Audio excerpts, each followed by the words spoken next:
Thank you. Thank you guys for joining another episode of Leveraged Online. I'm really excited to have my guest today. Everte Farnell has been a guy that I've followed for Everett. I'm not sure. Definitely since I came into the Dan Kennedy world and copywriting world and advertisement world, and somehow through all of that madness, I landed on your profile, and it's just been, you've been doing your morning coffee snippets, and it's just been exciting. It's exciting to hear someone that has experience in actually like writing ads, copywriting, turning that for profit, and getting those voices in a world that just doesn't have a lot of the brass tactic experience that I think is needed now more than ever. So it's exciting to have you on the show. Thanks for being here. Well, I appreciate you having me. Yeah. You know, that's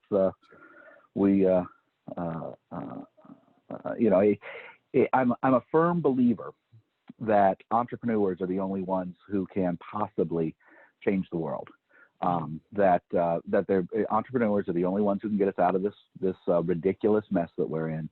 That that business owners like you and me are going to, if anybody is going to create a better world for my children, it's going to be business owners like you and me. So I absolutely love entrepreneurs, and I want to make sure that we, that every entrepreneur who's willing to learn and willing to open themselves up, I want to make sure everybody has a legit opportunity to not only make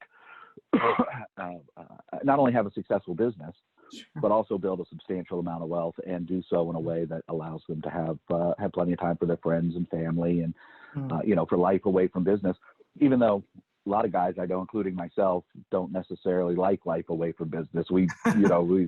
Our recreation is business. Right? Yeah.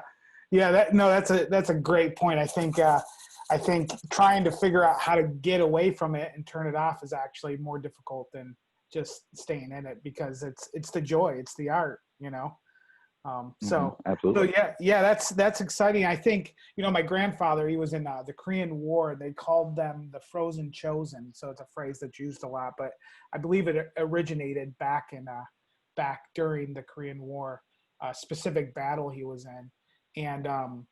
And I think entrepreneurs are in that same frozen chosen, they're fighting in the barracks, and nobody knows they're there for the most part, but they fight day and night. They don't get any recognition, and to be honest, we don't want it. What we want is sales. We want to add value into the economy and see it grow. So it's a kindred spirit when we're around one another. Yeah. Well, it's one of those things that despite all the shit that we get as small business owners now, because they lump the CEOs, and they lump everybody in as if we're all Jeff Bezos. You know what I mean? Like a vast majority of the business owners and the CEOs that are what is this? Spotlight here for okay. That might. I think I hit the wrong button. Later. There we go. No. You put the video on. Although okay. Now that I see the video blown up and big, I'm not so sure I like it. I look like a fat ass in here. I am a fat ass, but I am fat. But this seat particularly highlights it. Interestingly, anyway. Like that girl who asked me at a job I had years ago. This is why I can't work for people, by the way, because it's this human resource. I do get human resources complaints, but girl asked me. She says, "Everett, she was the company I worked for sold software. She was the daughter of the software developer, right? So he didn't work for the company, but he contracted with the company to sell his software. Yeah. But she had some stroke, is my point." Yeah. So she says, Everett, she goes, "Do these pants make me look fat?" And I said, "No, babe, your fat makes you look fat." And luckily it was that kind of small business. Thankfully, yes, you survived. And clearly, she laughed and hit me. But hit me in a joking manner. Didn't really attack me, and everybody had a good laugh about that. But, right. It's your fat. So now I say, does this chair make me look fat? No, Everett, it's your fat that makes you look fat. That's the problem. That's right. Anyway, Yeah. that's called Napoleon Hill's accurate thinking. That's one of the 13 one of the 13 things, and the one that everybody hates. Nobody wants to, I think, accurately. It's painful. Anyway, my point about entrepreneurs is that it's, as you said, it's not about recognition. It's about results. I mean, we want to get the results that we're looking for. We want to build a better world. I've oftentimes, despite all the shit that business owners get, and business owners do get a lot of shit. I mean, if you're rich and their employees, want to cuss them, and and society doesn't recognize how important they are. I've often said, wouldn't it just be great if we just sent, if entrepreneurs just decided to stay home for a week, just everybody, let's just not open our businesses for a week. Right. Let's just take the week off, call in sick, and go on strike for a week, and the entire world would come crashing down. Literally, I'm not exaggerating. The entire economic world would come crashing down. 1 week, 7 days. As a collective, none of us small business owners has as much stroke as a Jeff Bezos or a Bill Gates or a Warren Buffett individually, but as a collective, we are. If you take all of those, those billionaire type entrepreneurs and all of us business owners and say who's more critical to the economy, it's not even close. Wow. We are the critical drivers of the economy. We're the primary employers of the economy. We're the critical drivers of the economy. Although they're doing their best to change that, right? They're doing their best to make sure that that all businesses are Amazon. But but that said, it's we are the critical drivers of the economy, and it's important to me. It's important for entrepreneurs to remember that. It's important for entrepreneurs to remember how vitally important we are to the world, because too often too many people forget that. They just think that I'm just running my little contracting company, or running my little pool service, or running my little window cleaning company, or running my little retail store, running my whatever business they happen to be in. They just think of it as, well, I just go to work and do my business, and I come home, and ad agencies or whatever, the car dealerships.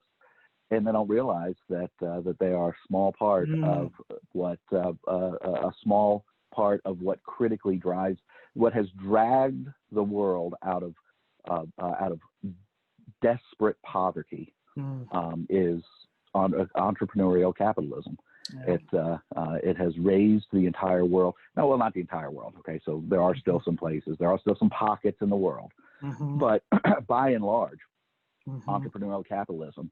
And it's entrepreneurial capitalism, not corporatism, not capitalism that's based on, entrepreneurial capitalism. You, me, the people listening to this, it's us who have raised the standard of living in the world to a point where literally the poor today, the poorest people in the United States live better than kings did 500 years ago. Right. They have more people willing to make food for them. They have more comfort. They have more leisure time. Literally, we live better than kings. The poorest among us live better than kings. Oh, absolutely. So, I mean, that's, on an objective standard. Somebody once asked me, if you could, the average income today is, I forget what it was at the time. I think the average personal income was $44,000 a year. Or maybe that was the average household income. I don't know. Anyway, it's a few years ago. And they asked me, if you could have $1 million today, or you could, what was the chart? You could have $1 million. No, that wasn't it. You could have the average income today, the average household income today, or you could go back 100 years and have the same income, right? So, 1915 or whatever it was that somebody posed the question to be, 1915, but you still make the same $44,000 a year, right? Well, all you have to do is look at an inflation calculator, and you realize how much money that's worth today. And so, well, what would you prefer to do? And everybody immediately says, well, hell, I'd rather have the $44,000 in 1915, because that represents, $1 million a year, $900,000 a year, so whatever the number would come out to be. However, if you look at the standard of living of somebody who was even making that much money in 1915, and the standard of living for somebody who's making that much money today, in comparison to everybody else, the guy in 1915 was living way better. But in comparison, just objectively, between the standard of living between the 1950 guy who was very rich and the 2015 person who was average income, the person in 2015 has a way more substantial standard of living. Wow. It's a much better standard of living. Wow. Cleaner, healthier, more comfortable, more leisure time across the board. It's a better standard of living. That's the power that you and I and then all the people listening to this podcast bring to the table and bring to the world. So sorry, I didn't mean to get it's been a long time since I ranted about that. I think it's absolutely critical, because I think, in terms of what it is that we're fighting for is part of a much bigger picture, and our battles typically are behind closed doors. They're behind very long. Most of them are in our heads. Most of them are in our heads. I have a habit of negotiating deals under my breath as I'm walking around or driving my car with my family, and they'll say, "Dad, did you get the deal?" Yeah, right. No, I do the same thing. Yeah. Okay, good. What do you you know? That used to be the thing with my ex-wife. We'd be driving around. And, where are you at? What do you mean? I'm right here in the car. No. Your head. What are you thinking about? I wasn't thinking about anything. Bullshit. You weren't thinking about anything. I just heard you have a conversation. Oh, that is a conversation under your breath. Oh, that is so refreshing. That is absolutely refreshing to hear. I'm not the only one going crazy here. Well, could I, let's back up a little bit about your story. Specifically, if you could recount, there's a couple stories I'd like to touch bases on. One is about the sales guy that you were up against and you were in second place. But before we get there, Tim, he was a ex-military guy, and yep. So, but before we get that, ex-special forces. Maybe talk a little bit about some of the startup opportunities you had. We talked right before we started recording about a previous partnership, and then what you did to once you got out of that relationship, because a partnership is just that. What took place after that? Well, the Reader's Digest version, because I won't start off with what I was wearing that morning, but I was in a contracting business, a remediation contracting business, and we would clean up and repair houses after animals got into the attic. It was a very lucrative business, but very marketing heavy. So it was trying to find the places was the trick. And if you could find the houses, it was a relatively easy sale to make. And it was very lucrative, a very lucrative business. So I was working with a business partner who actually introduced me to the business. And eventually, as most business partnerships do, we ended up splitting up. Now, we're still friends today. And as a matter of fact, we still do some business today. Not as not as partners, more as JVs. You know what I mean? More of a JV arrangement. But we still do business today, so it's not like that guy at the time was one of my oldest friends. Is one of my oldest friends, and so that was the saving grace. But we had just come to a point in the business where it was time for for us to go our separate ways. Anyway, I opened up a commuting business, which, needless to say, strains the friendship tremendously, but I had to make some money, right? I had left all of my money in the business as equity. So I was not pulling money out of the business and investing it somewhere else. I left all the money in as equity. The problem is I was a minority shareholder in the company. So when I left, basically he said, well, you have to sign, you have to sign a non-compete. If and I'll buy you out. And I said, I'm not signing a non-compete. I'm not signing that. So he knew I was going to start another business, and so he didn't buy me out. So when I literally just walked away, and I walked away with $1,000 in my pocket. My then wife was pregnant. It was October, and she was pregnant, and she didn't work. I mean, she worked inside the house. She was a stay-at-home mother and a housewife. But she didn't, she didn't have a job. So she used to get mad when I say she didn't work, because I'm thinking go to a job and get a paycheck, and she's thinking I work harder than you do, bum. You know, but you understand what I'm saying. I'm not trying to be, she did not have a job outside of the house. Yep. So, you know, we had 2 months till Christmas and I had to do something. So in 16 months, we wrote $1 million worth of business based on the marketing and based on the marketing strategies that I had and my sales ability. Knock wood. That business was a successful business. We hit some hiccups. We did a lot of insurance work, and insurance companies tightened up dramatically in 2010. But I had made enough money where I actually bought another company, a roofing company. At the time, the roofing company was doing about $200,000 a year in sales. And we pushed it between August of 2010 at $200,000 when I bought into the company. And in 2012, we did $1.94 million. Wow. So, and then I was burned. I didn't want to be in the roofing business anymore. Sure. So I had a handshake deal to sell the company, and that, and that kind of went sideways. And then there were some issues with a few weeks, once I kind of took a step back a little bit more from the business, sales stopped coming in, and my then business partner basically closed down the business and reopened another business under his license. And because I didn't have, because I had been stupid enough not to have the buyout agreement in writing, basically, I just got stupid. So I promise you, if anybody out there is thinking that they've made a mistake in business, I promise you, I have probably I have a few. I have a few to add to that list that just kind of they just go in the Hall of Fame of price of experience, I guess. So after that, though, I got into I started writing copy and doing consulting full time, and that's what I've been doing now for, I don't know, I guess 6.5, 7 years. And it's been a little bit of an up and down ride.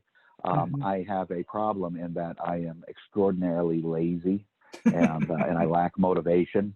So what I have to do is I have to get as much work as I can done while I'm motivated, because it's very possible for the next 3 days I'm going to be just a fucking bum, which those are the battles that happen inside your head, right? Yeah. Procrastination is one of those tools that I'm learning to develop as an asset. You know what I'm trying to do? I actually heard this from Joe Polish and his Genius Network had Dan Sullivan do a talk on procrastination. And basically it was how to use procrastination as one of your most effective weapons to progress. And in it, he just basically says, listen to yourself. Whatever you're telling yourself not to do, that's actually you telling yourself to do it. And start doing it. It's a little simplistic. Well, I mean, that's it. Really, does anybody need Joe Polish to tell them that? No, no. You know what no. I mean, I don't mean to be rude. Listen, Joe's a genius, right? His Genius Network and everything. I mean, he's a brilliant marketer, and he's done some amazing things. So I'm not trying to take anything away from Joe. Don't misunderstand. But do you really need somebody else, whether it's Joe Polish or Tony Robbins or anybody else, to tell you that anything you're procrastinating on is something that you should be doing? That's kind of the definition of procrastination. Nobody's procrastinating going to the bathroom. That's right. It's what's most important. Sure. Exactly. Yeah.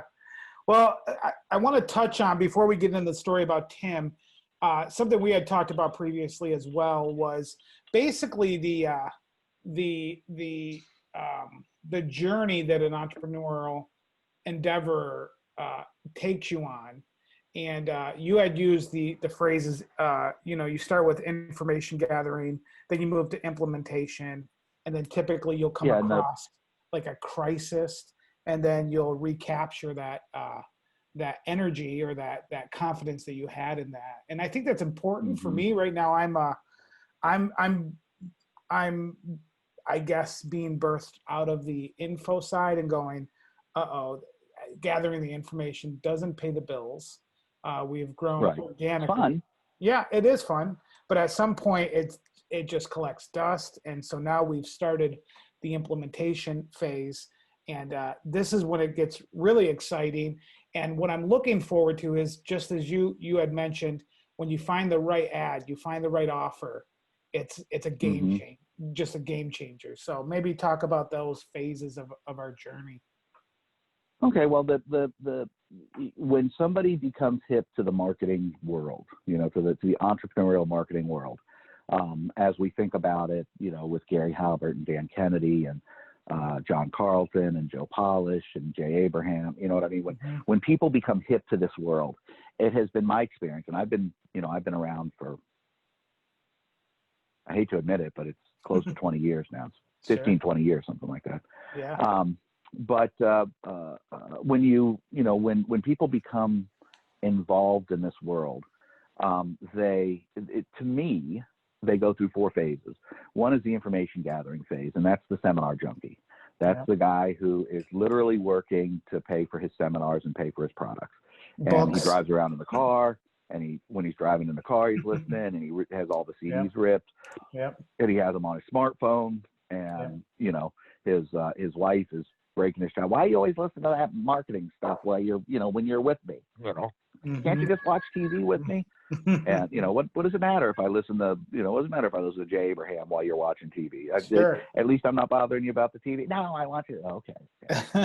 So this is the information side, right? This is the first phase, and it's massive information gathering, and a lot of people get stuck there, right? So I should probably say that a lot of people get stuck in the first 3 phases. So massive information gathering. Now, sometimes people get stuck there. They just stay seminar junkies forever. They see incremental improvements. They do a little here. There's some mindset differences which help them out. So there's little, but for the most part, it's just incremental improvement. And then the next phase is they come out, they come to the realization that you did, that, all this stuff is really cool and it's entertaining and it's fascinating and I love learning about it, but I ain't making any money with it. Not, at least not as much money as I should be making with it. So then they go into a implementation phase, and that's when they start putting, that's when marketers and business owners start experiencing their first, marketers and business owners who come into this business, right? So there are business owners who never come into this business who experience success, but in this business, in this world, they go into the implementation phase. And the implementation phase is where they start making a lot of money, or at least a lot of money for them.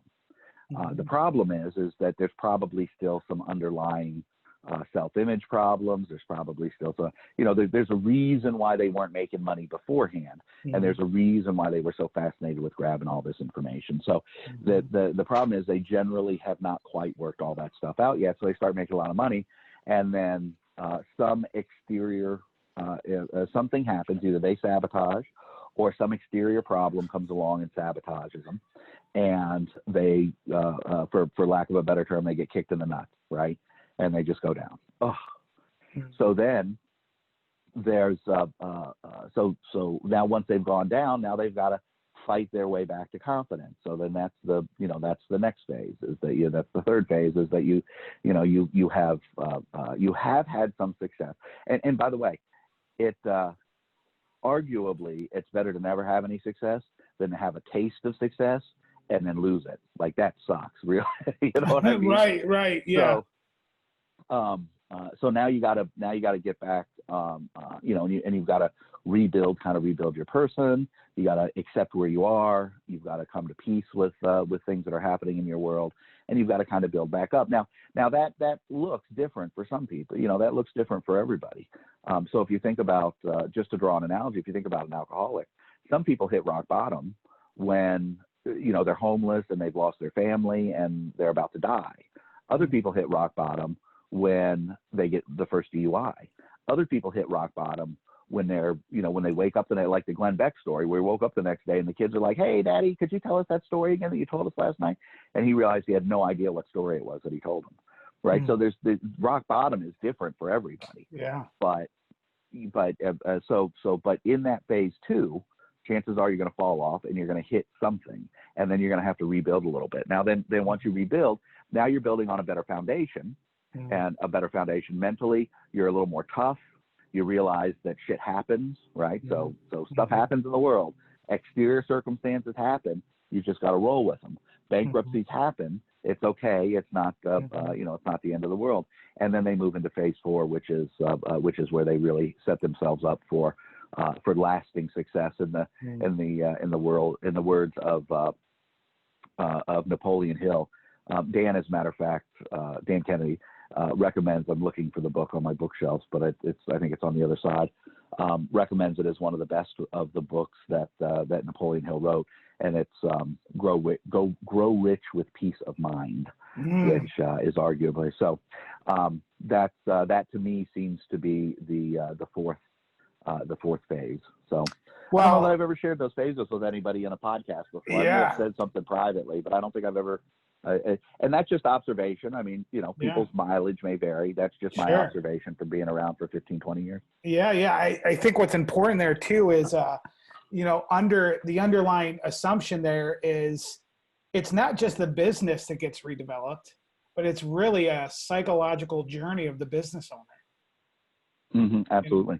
And I don't think, I don't think anybody really goes into it recognizing that this is going to challenge you in ways that nothing else in the world. I mean, marriage and being a father, those have unique challenges as well. But this one is an isolated challenge because it's just you challenging yourself. So it's right. It's very unique. That's the thing is that, and I'm,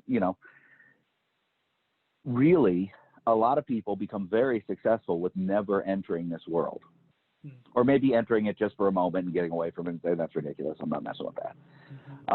The people who get in here and stay here because, less because they need the marketing, education. I mean, everybody needs some level of education. And depending on what you're looking to do, there's different, so I have delved substantially deeper into certain writing topics than most people would want to because, if you have a butcher, a baker, a candlestick maker, you don't need to be able to write the kind of copy that I write. You just need to be, to write better than the other local butchers, bakers, and candlestick makers. Right. So that's, so I've delved more and practiced more at certain levels than other people. And that just, that just is what it is. But if you're just, if you're a business owner and you're just looking to make it's not, there's plenty of books, right? I mean, there's no reason to be deep in this world, because all the information is out there. Hell, all the information is out there on Google now, right? The reason people get deep in this world is because there's something else going on, and and they need to correct that. That's which good. Is why, but I mean that's why. And look, that's not a criticism of the industry, because here's the deal: without the industry, all that shit doesn't get corrected, and none of those people ever get successful. Well, right? So it's not a criticism of the industry. Yeah, and could it be argued? An acknowledgement. Could it be argued? Not to interrupt you, but that it's not just something that needs to be corrected, but at least for me personally, it's a journey that's helping me find myself in ways that other outlets couldn't. Like I'm discovering I'm not a fan of the find yourself deal. I'm more of a fan of the make yourself deal. There you go. Yeah. Or maybe honestly, that's what it, maybe that's what it is. Yeah. So people try to find themselves, give up their power to some, who knows what. No, I'm more of a fan. And look, that doesn't mean that I'm an expert at it, right? Sure. I mean, there's a lot of work still for me to do. And I'm getting a little long in the tooth. I'm, sneaking up on 50. Now that doesn't, I still got another, at 50, I still have another like 90 years left to live. So it's not like, it's not like it's too late. Retirement, right? But I'm getting a little long in the tooth compared to some of these 20 and 30-year-olds who are doing amazing shit. Yeah. But yeah, it's a constant, never-ending, reconstruction of yourself as opposed to the idea of finding yourself. I went through the find yourself phase when I was younger and realized that if you want to find yourself, go look in a mirror. What you're really trying to do is define and create yourself. And I'm a fan. Of course, I'm also a little crazy about words. Words matter. So, yeah. but I'm a fan of that language rather than finding Sure. yourself language. Yeah, I think it was Martin Luther, the old theologian, who said he decided to become a monk and went into a cave to rid himself of evil, and that little rascal followed him into the cave, meaning himself. Yeah. Well, that's the problem with when you are carrying your own problems. Yeah. When you're self-destructive behavior, when you're non-effective behavior, Yeah. when that stuff comes from you, that's the problem, because no matter where you go and no matter what business you're in, there you are. Yeah. You know what I mean? Yep. Like Absolutely. Yep. So there's no escape. You got to get rid of that stuff, and then everything else falls in line a hell of a lot easier. Sure. Yeah. Well, let's jump over to the story. Let's into the subject of sales. And I think you have rightly brought out one missing component when it comes to sales. Again, with this subject, there's a lot of books. There's a lot of people that you can watch on YouTube. There's a lot of courses that you can take. But it's kind of like weight loss for me. I've realized, like, after years and years of hearing, I've tried to repel it, but it's like, you got to exercise and you got to eat less or eat healthier. It's like, nah, there's got to be a better way. Like a friend of mine who lost 150 pounds in a year. This guy, his name's Mark, and by nature, he's a very gruff guy, just very gruff, very direct. Yeah. But he lost 150 pounds in a year, and then he saw a chick that he hadn't seen. Now, not a romantic involvement or anything, just a girl who hadn't seen in about a year. And she was like, and when she saw him, she says, "Oh my God, you look great. You've lost so much weight." And he said, "Yeah." She was overweight too. Yeah. And she said, "How did you do it?" And he says, "You know how to lose weight." And she says, "What?" He said, "How do you lose weight?" And she says, "Eat less and exercise." He said, "Right. The difference is I did and you didn't." That's kind of brutal. But it's the doctor of harsh realities, right? So you got to hear it. You got to hear it again. In terms of sales, there's a lot of those things in terms of like how to negotiate, how to how to answer objections before they ask. But you had brought up a key component that I think you would think with technology that this has been answered, but I don't think it is in the sense of to the extent that it should be. So you want to maybe just tell us a little bit about sales and one missing component? You're talking about follow-up? I'm talking about follow-up. Okay. In fairness, I did not come up with the importance of follow-up. I do have several stories to highlight the importance of follow-up, but in fairness, in recognition to those who came before me, this isn't the story is personal and unique to me.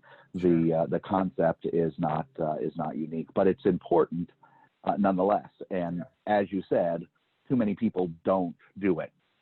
So the story I use to talk about follow-up is a story of a guy named Tim, who years ago, I was in the sunroom sales business. I used to go, we'd go out and measure out a room and write up some numbers and sell a sunroom. And Tim was the best salesperson in the business, in that bit, not in the industry, but in that company. And so I went to work for the company, and there were two other salespeople with the company too. So I went to work for the company, and the two other ones just sucked. I mean, they were just terrible. But Tim was the top salesperson. So I said, I asked the owner, Gary, "Hey man, could you arrange for me to ride with Tim? I want to see what he does." And he said, "Yeah, no problem." And so, got the address of a call that they were on, and Tim and I met around the corner and drove over, and I watched him do his presentation. And after we left, I said, you let me buy you a cup of coffee? I'd, like to talk. Okay. And so we sat down and we talked. And frankly, I was not very impressed with Tim's sales acumen. He did a competent presentation, but he didn't close very hard. Now you got to understand, I come from the, you beat the hell out of them. Vacuum cleaner. If you walk out of the house, they ain't buying ever. They're buying now, or they never buy it. Now, by the way, all of the statistics and data prove that that's completely wrong. Yeah. But that's how I had been trained, is that, Yeah. they ain't no B-backs is the word. They ain't no B-backs. B-backs don't exist. Mm-hmm. You got to, I think that originally comes from the car business, which I've never worked in, but it has been transferred over to, to every other kind of business, every other kind of direct sales business. So anyway, I thought to myself, this is going to be fucking easy. If this guy is closing, right, $100,000 in sunrooms a month, which, I was probably in my 20s, and 100,000 in sunrooms represented 10, 12,000 a month in income, which was pretty fucking good in my 20s. And considering it was 25 years ago, it was even better. Right. Right. Yeah. So, maybe 22 years ago, whatever, but somewhere in that area. Yeah. Yeah. So I went to work, and man, I would go in and I would just, if I walked into your house, you better get your fucking checkbook ready, because I was going to, you're not leaving. either that or set another plate for dinner, baby, because you know what I mean? Yeah, that's right. Yeah. Here, make up the bed in the guest room, because I ain't leaving. I've been thrown out of more than one house. Yeah. But that was my attitude. Why? Because I know B-backs. Sure. I know B-backs. You close them or they're gone. Yeah. Now I did send a thank you card. So I did make a point of, when I would leave, I kept a stack of thank you cards in my car, and I would quick write up a thank you card, stick a card in it, stamp it. I carried stamps and everything, address it, and I would drop it off at the mailbox around the corner. If I didn't do it right then, I never got done. So I did it right then. That was a little system I made for myself to make sure that I got my thank you cards out, whether somebody bought or whether they didn't buy. I always send them a thank you card. Mm-hmm. But here's the deal. All of my closes, with very few exceptions, all of them were one-call closes. I stopped out. I saw the people. Rarely, I'd say probably less than 30%, maybe less than 20%. I ever went back a second time. I ever made a follow-up call. I went out and I just fucking closed the deal. Tim didn't. Almost all of Tim's calls were follow-up calls. He worked those people from now until, they had to, if they didn't send him a picture of the permit for the new sunroom that they bought and how it was being constructed, he was working them. He was calling them every couple of days, every week. He was he didn't close them right there.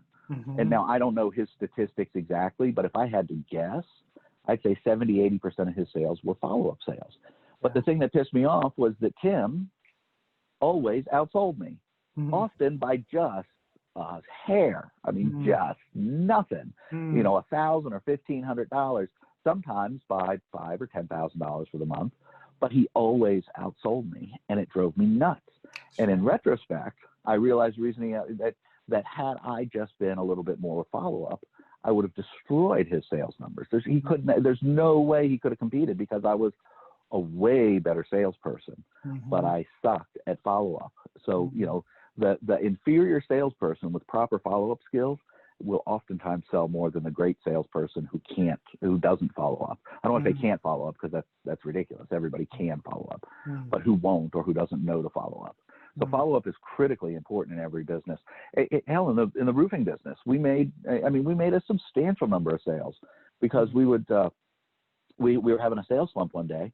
And finally I just said, we send emails and we'd send cards and we'd send, letters and stuff after appointment, no sale.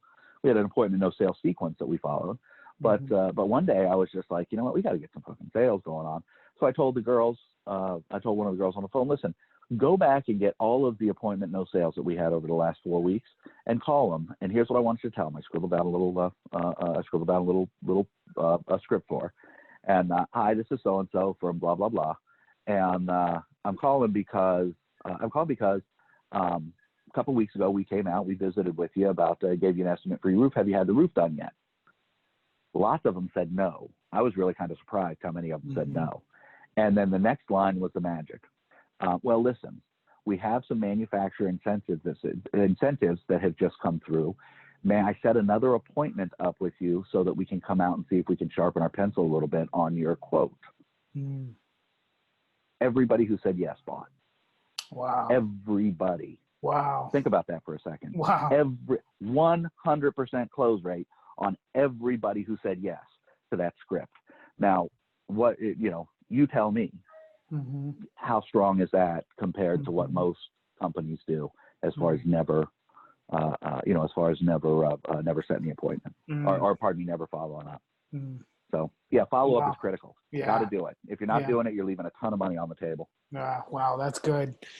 Well, we got about 15 minutes left, and I don't want to miss the subject of copywriting, which kind of segues from that last conversation in terms of leaving a direct response required mailer of some sort that gets people to put those hands up and identify the invisible to make themselves visible. So, as I've went from not knowing anything about copywriting to spending the last year or so diving deep into the subject, I'd say probably closer to 2 years, and I'm a rookie still, I'm just kind of entering into the game, but the opportunities are everywhere. We have clients that have been doing mailers by the boatloads for a decade plus, and they've never measured, they've never, no call to action, no idea what ROI on marketing dollar is. And it's no fault of theirs. They're trying to grow these $1 million businesses, and those subjects just don't float by. And in fact, they're floating by a lot less. And so in my pursuit of understanding a little bit more about the subject, what I've encountered is people were very meticulous, going back to your phrase, about words. And because it's very expensive when you're mailing things, when you have a magazine, when you have a piece of advertisement, a billboard, whatever it might be, that's a very expensive form of advertisement. So people cared a lot about what they said and how they said it. They cared about human psychology. They cared about the actual product and what incentivized people to buy. And nowadays, with the invention of the internet, it seems as though that characteristic or quality in terms of marketing has went by the wayside because it's so easy and inexpensive to put advertisement out there, which means there's some golden opportunities to increase sales if you just know a little bit.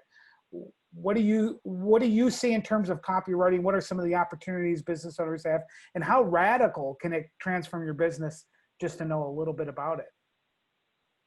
Well, last question first. It can completely transform your business from a boring, monotonous, drudgery that a lot of business owners are involved in, to it can completely radicalize it into a completely different business. You can all of a sudden go from the same boring, monotonous nonsense that you do every day, and suddenly you can take that same business, and with the implementation of a little bit of copywriting and some ingenuity with the way that you approach your marketing, it can all of a sudden become a fun, exciting, interesting business again. And really what that's about is that's finding something else in the business that the business owner is fascinated with, right? So we can completely reinvent the business. And one of the things part of that comes from being able to focus only on things in the business that you're interested in, right? So right now in a business, there's a small business owner who has, somebody who answers the phone, and he has an assistant who goes out and does jobs with him, or he has a couple of salespeople who work his floor, and he operates as the manager. And either way, they're involved in the business 60, 70, 80, 100 hours a week. And they're doing all of the low-level stuff that nobody really wants to do, but that has to get done in the business. And they don't have the money to hire people to do that. So what copywriting can do, what learning, and you don't have to be, John Carlton or Gary Halbert or Dan Kennedy or, Paris. And I always screw Paris. I shouldn't even said his name because I can never pronounce his last name. It's a long Greek name. Yeah. Some with an L. Like this. Yeah. But just a ridiculously good copywriter. Like the gold standard of copyright. You don't have to be one of these guys in order to make your local retail store insanely successful, or in order to, increase traffic at your car dealership, or in order to increase the sales increase sales radically for your contracting company. You don't have to be one of those guys. What you need to do is you need to learn some basic tenets of copywriting. And to paraphrase the late great Gary Halbert, he said that the answer to all of life's problems is a good sales letter. Well, I mean, I don't know if that's actually 100% accurate, but it certainly is the answer to a lot of them. You get a good sales letter. And let's say you're a contractor, right? Because I come from that business, so I have kind of a frame of reference. You're a contractor, and you have to go out and work on every job with your crew because you don't have enough deal flow in order to hire a supervisor, a foreman. So now, you're out pounding nails, and well, at some point that stuff gets boring. Sure, it's nice. Sure, it's, there's a lot of satisfaction in it, but sometimes, at some point satisfaction gives way to, I just don't want to be out here at 6 a.m. pounding nails on this fucking job anymore. It's cold and I'd rather be at home in bed asleep. Right. Well, you can do that if you have a great sales letter and you can sell more jobs, then you can afford to hire somebody to go out and do that part of the work. So that's why copywriting can radically transform a business from the point of view of the business owner, is because it increases revenue, and it allows the business owner to then lay off the things in the business they don't want to do and focus only on what they do want to do. You still got to measure, you still got to manage, right? I'm not, but it allows you to focus 80%, 85% of your time on the stuff that you do want to do, which now makes the business no longer the albatross that you do just because you have to. Suddenly it's the exciting proposition that you do because you love to do it. So that's one of the things. Now I apologize. That was the last question you asked, and I forgot the ones that came before it. So sorry about that. Yeah, no, that's good. I think one would be, where do you even get started? Where would you suggest someone get started in terms of, they're a business owner. This isn't somebody who's looking to become a full-time copywriter, but they know, I mean, like you said, just a little bit of applied implementation of copywriting can make you stick out like a sore thumb amongst a world of people who aren't doing it, Where would they, what do you suggest? It's against my religion to recommend somebody go look at something that I'm not getting cut of, but I am going to commit a sin for you and your listeners, Gary. The average everyday business owner who they got a bricks and mortar and local business or something of that, a service business, something of that nature, I would recommend that they go look at The Ultimate Sales Letter by Dan Kennedy. It is in a very easy and instructive way, it lays out exactly what is involved with writing a sales letter. Also, check out The Ultimate Marketing Plan by Dan Kennedy. Now, I should have a link so that they can go buy them. That's right. And then I become, become connected to that person, in the Dan Kennedy world, and everything else they buy, I get paid for. There you go. But alas, I don't have that link. But that's really the right answer for the people. So go look at those two books. They're inexpensive, $8-10, whatever. Yeah. And when you go through there, if you go through there a few times and you really study it, you really kind of, put a little effort. Don't just casually read it. Go through and read it 3 or 4 times. Follow the formulas, answer the questions, do what Dan says to do as far as the activities, like actually take a Saturday morning and go spend 4 or 5 hours in the library, actually researching, from around the world, magazines and newspapers from all over the country, businesses in your niche, get on the internet and search out businesses in your niche and see what they, see what they're doing online as far as marketing. There's tools you can do for that. And really take the time to go through the processes that Dan recommends in there. And by the time you do that, if you give a month or 6 weeks, and you really give it several hours a week, you peel off 5 hours a week and do this, and wake up an hour earlier, stop being lazy. I say that without knowing how long people are sleeping, but seriously, find an hour a day, 5-6 days a week, and really devote a little time to doing this. And what you will find after 4 to 6 weeks, you will be light years ahead of where anybody else is as far as copywriting is concerned in your niche. and you'll be able to make a lot more money with it. Wow. And you might decide, I mean, look, you might do it. You should do it whether you're going to hire a copywriter or not. So, it's distinctly possible that you go through all the process and you say, wow, that's really cool. Now let me call Evert and have him write the copy for me. Yeah. Now that I understand what the power of copy is.